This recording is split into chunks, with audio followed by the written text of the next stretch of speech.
വൈക്കത്തഷ്ടമിക്ക് കർശന നിയന്ത്രണങ്ങളോടെ ഭക്തരെ പ്രവേശിപ്പിക്കാൻ തീരുമാനം. മൊബൈൽ ആപ്പിലൂടെ ബുക്ക് ചെയ്യുന്നവർക്ക് മാത്രമായിരിക്കും ക്ഷേത്ര ദർശനത്തിനുള്ള അനുമതി. രാവിലെയും വൈകിട്ടും ദേവസ്വം ബോർഡ് നിശ്ചയിക്കുന്ന സമയത്ത് മാത്രമായിരിക്കും ഉത്സവ നാളുകളിൽ വെർച്വൽ ക്യൂ വഴി ഭക്തർക്ക് തൊഴാനുള്ള അവസരം.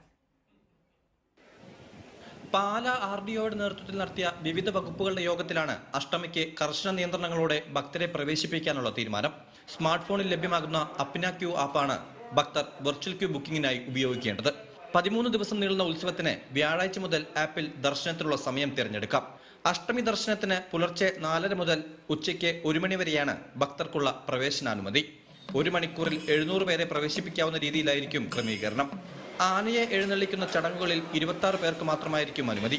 ക്ഷേത്രത്തിന്റെ കിഴക്കേ നടവഴി മാത്രമായിരിക്കും ഉത്സവകാലത്തെ പ്രവേശനം.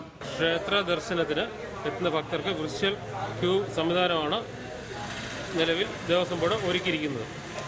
27 കൊടിയേറ്റ് മുതൽ ആറാട്ട് വരെയുള്ള എല്ലാ ചടങ്ങുകളും വിർച്വൽ ക്യൂ സംവിധാനത്തിലൂടെയാണ് നടക്കുന്നത്.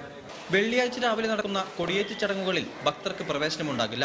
ഉത്സവകാലത്ത് ക്ഷേത്ര മതിൽക്കെട്ടിനുള്ളിൽ തങ്ങാനും ഭക്തർക്ക് അനുമതിയില്ല.